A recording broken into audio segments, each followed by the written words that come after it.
"No, I want to go hiking," Derek insisted. "Just shut up and pack your swimsuits," Gabriella responded in annoyance. "But Mom, we will be going there by bus. Isn't it better to go on a hiking trip this year?" he said while trying to convince her. "You know why we do this every year, right?" She looked at him and asked while hoping he would stop being unreasonable. "Why should we do this? It's the dad who killed her," Derek mumbled in a frustrated tone, which Gabriella and me both heard. "Derek, if you cannot go with us, then you won't go anywhere. Go to your room right now," she scolded while smacking him on his back, and he stomped upstairs in response. "Don't be harsh on him, honey. I think I'll go there by myself this year," I said with a defeated tone who was watching the entire time. "No, you know we'll be together to support you, no matter what, right?" She came closer and wrapped her arms around my neck while saying this. I nodded. Around 8 years ago, I used to live in an old house that my grandma left for me near the beach. The house was pretty old, and it needed regular maintenance, so I was doing just that. One day, I woke up in the middle of the night and I could not sleep after that, so I decided to take a walk and get some fresh air. I drank some water, grabbed my jacket, and went outside the house. As I was walking, I went near the beach. That was when I noticed a girl wearing a white dress was sitting on the opposite side of the beach. I could not see her face. All I could notice was her long black hair, along with the white dress that she was wearing.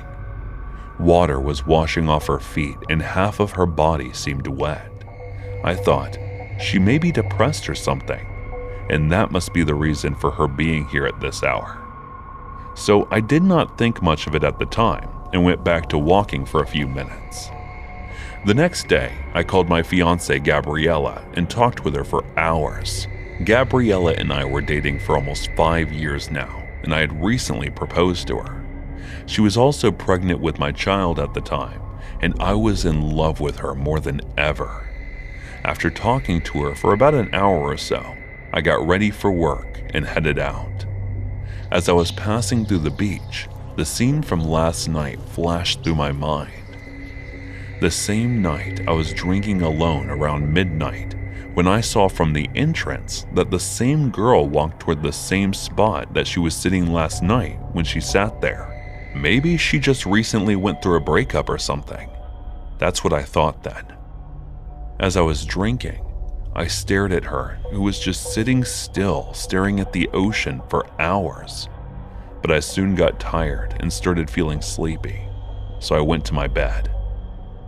I continued my routine as always, and after waking up, I first texted Gabrielle good morning, took a shower after that, and got ready for work. I went down to the kitchen while dialing her number and started making eggs. "Morning, honey. What are you up to?" she said as soon as she answered the phone. "Missing my love in my arms," I said playfully, and she chuckled in response. After that, I talked to her while making and then eating breakfast. I told her about the girl in the white dress that I kept seeing for the last 2 days. "Be careful. She might be a lost spirit or something," she said in a serious tone, which made me pause for a few seconds, but then she burst into laughter. "You scared me," I said, taking a deep sigh of relief.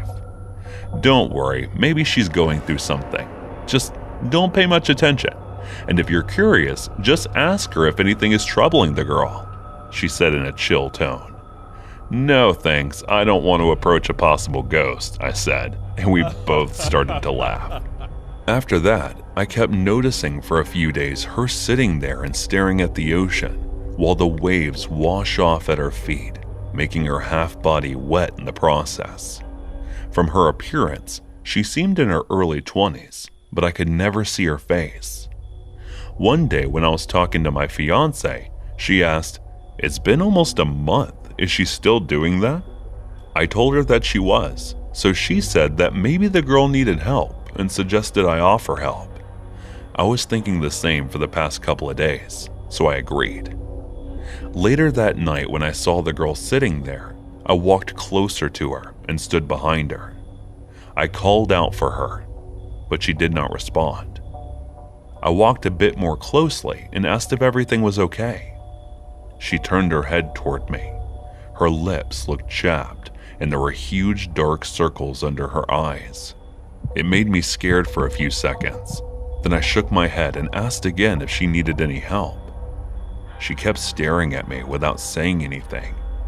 I thought it was a waste of time and turned to leave. That was when someone grabbed my legs all of a sudden and started pulling me into the water. I turned and saw that it was her. She had a completely blank expression on her face, as if she did not have any emotion at all, which scared me even more. At this point, I was sure that this was no human, but a ghost, because as she grabbed my legs, I could feel her long nails piercing into my skin. I kicked with all my might and tried to run, but she again grabbed me into the water. But I was so terrified that as a protective response, I strangled her and left her in the water. After that, I ran, panting, in my house and called Gabriella to tell her everything that happened. She asked me to calm down, saying if it's really a ghost, I did not kill an actual person. The next day, I saw many people and police officers gathered around near the beach. As I was panicking, someone rang the doorbell. I opened it hesitantly and saw that it was Gabriella at the door. I started crying, and she just held me while telling me that everything would be okay. I went ahead and confessed everything to the police officers about what happened that night. They told me that the girl's name was Sarah, and the reason she may have done that was that she had a mental condition along with severe trauma for men. Sarah was harassed and physically abused by her uncle and his sons from a very young age until she was rescued by a women's organization. But as a result, she developed a mental condition. I was sentenced to jail, but they released me early since what I did was due to self-defense. I was released from prison 2 years ago, and ever since then, I went to the beach every year to put flowers on the grave of the person I killed. "How about we go hiking next week?" I entered Derek's room and said. His face lit up, but then suddenly, he looked at me with an apologetic reaction. "Sorry, Dad, for saying rude things earlier." I smiled and hugged him. After that, we took our stuff and headed out. I kissed her while looking at her with extreme love in my eyes. As we were heading to the beach, I was thinking that I was thankful to Gabriella for waiting for me and always standing beside me. Hey guys, thanks so much for all the support. If you haven't subscribed to the channel yet, please feel free to do so. My friend and I had passed this house many times and not really given much thought, until the day we decided to have a closer look. The house was pretty big and it had 3 floors. All of the windows were missing and it looked like it had been on fire at least twice. It had a stone wall surrounding the property, which we had no difficulty in climbing, navigating through the overgrown garden on the other side of the wall. We eventually reached the front door of the house. There was a small gap in the boards that were covered so that we could crawl inside one's end. We had to use the light on our phone to see, but we found the downstairs to be completely empty with no furniture. After exploring the downstairs and basement area of the house and finding nothing interesting, we headed for the stairs, reaching the top. We were faced with 4 doors, each locked with not 1, not 2, but 3 sliding old locks on the outside of each door. That's weird. Why would these doors need to be locked so securely from the outside? We thought as we started unlocking one of them. Inside the room was an old metal bed, which looked like something out of a hospital. An armchair, a wardrobe. The other 3 rooms contained this similar setup. After exploring all 4 rooms, we wanted to check out the top floor, but the stairs had been destroyed by fire at some point. The only way up was through a hole in the ceiling of one of the 4 rooms. We pulled over a wardrobe and stood on it to see what was on the floor above. The floor looked unsafe, and it was even darker up there, so I didn't climb all the way up. I just shoved my torch around from where I was. That's when I found an old metal club. With the wrist strap still attached, it was heavy, dented, and obviously well used. After showing my friends what I had found, I left it up there and climbed back down. Because it was so dark inside, we hadn't noticed the sun had set and it was almost pitch black outside. We sat opposite the front door and each began rolling a cigarette, discussing what we had found, when something made me look up at one of the windows. To this day, I still struggle to find words to describe what I saw. It was a figure standing in the window of one of the bedrooms. It was not transparent like the traditional ghost, nor was it solid. It was almost like it was made of liquid or smoke. Although it was so dark in the room, the figure seemed to be illuminated as if it were giving off a light of its own. Despite its hazy appearance, I could make out that it was wearing a white doctor's coat with a name tag on the left breast pocket. The face was too distorted to make out any features, but I could see two large black eyes staring back at me. I sat there completely frozen, trying to comprehend what I was looking at. It could have been seconds, but felt like hours. Suddenly, I regained control of myself and without a word jumped up and sprinted for the wall. As I was running, I was wondering to myself whether I had really seen it or not. At this point, my friend, who was a much faster runner than I, overtook me and continued running up the road. Eventually, I caught up to him and asked him why he had been running. What he said haunts me. I just saw a doctor in the window. My older brother was one of those people who liked to scare me and my other siblings as much as possible. I couldn't really blame him for it because, although I didn't like being scared myself, I was just as guilty as trying to scare our younger brothers and sisters as well. But kids are allowed to be a little hypocritical, aren't we? The thing that always scared me the most was this big old house that my brother and I walked by every day on the way to and from school. The town we lived in didn't have bus service for any of the kids who lived in the town itself, so we had to walk to school. It was a good half an hour walk. The house that my brother always talked about was a really old Victorian that of course looked like it hadn't been kept up in decades. The lawn was completely dead and there was not anything but brown grass. An old dead tree was in the backyard with a decayed tire swing swaying from it. Old broken bicycles, tricycles, and other contraptions littered the backyard as well. There was an old rusty shed there too. There was never a car in the driveway, and we never saw anyone leaving or entering the place.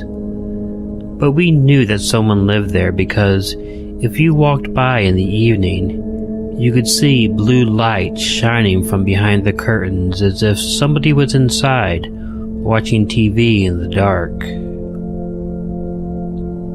Whenever the two of us walked by the house, my brother would always make strange comments about what was going on in there. I had to pretend like it didn't scare me, but I was only 12 years old at the time, and I was quite easily scared. He would tell me the man was a butcher who preyed on the little kids in the neighborhood who were stupid enough to walk up to his front door. My brother said the old man would grab the kid, take them out to his shed, hang them from their feet, and then lightly slice their skin open with a fine knife, and then slowly let them die as the blood trickled out into a tub that was under them. Growing up, every time he was in the mood to do it, my brother would dare me to go to the guy's door and break one of the old pots on it. I always declined because I told him I didn't want to get in trouble. He would then make fun of me for being a scaredy cat and taunt me for hours. On Halloween, the year that I turned 12, rather than going trick-or-treating, I was invited to hang out with my brother and his friends. They were doing what we at the time considered mature things. We egged some houses. We lit a flaming bag or two. It was a fun night. Late in the night, my brother and his friends decided to haze the new guy, being me.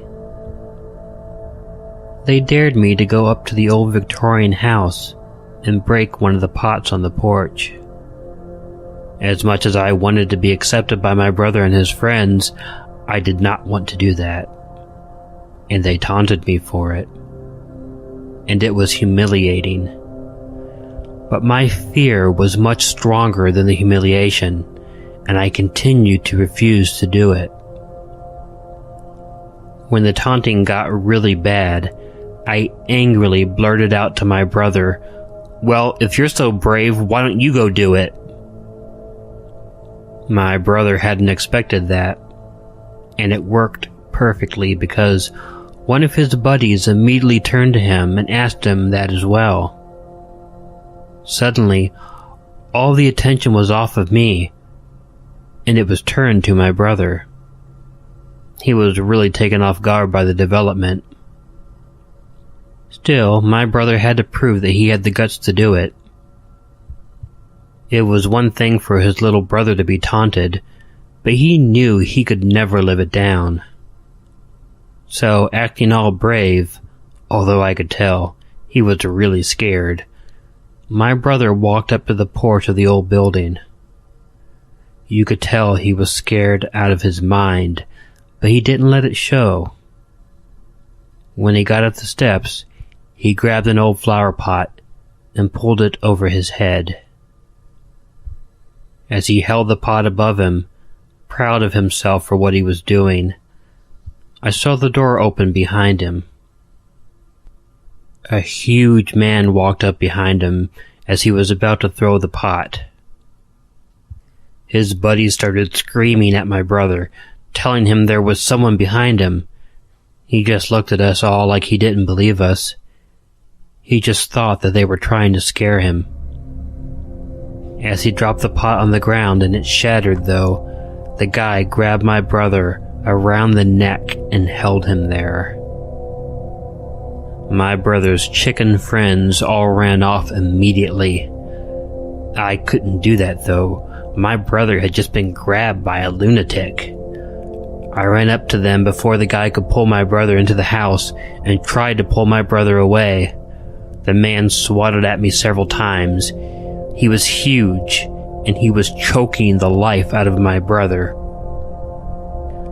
Not knowing what else to do, I realized I had to take the cheapest shot possible. It was the only way I could help my brother. I kicked the guy square in the crotch. He groaned in shock, but he didn't let go of my brother. So I kicked him again. And again. I kicked this huge man a total of 6 times before he finally let go of my brother. Although my brother was wheezing and struggling to breathe, I knew we had to get away from the recently sterilized psychopath, and I pulled him away. It was difficult, but we were able to get out of his yard and down the street before he was able to do anything. Our parents called the police, but get this, they wouldn't do anything about it.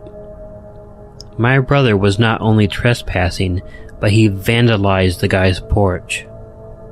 We were all shocked and my parents were outraged, but the police did absolutely nothing. This man got away with it. Now, I'm the first one to admit what my brother did was wrong, but the guy was strangling him. Afterwards, My parents drove my brother and I to and from school every day. They figured it was best to avoid the guy as much as possible. The one good thing that came out of this was my brother had a lot more respect for me. It was at least 2 months before he began ragging on me again. But that's how brothers are.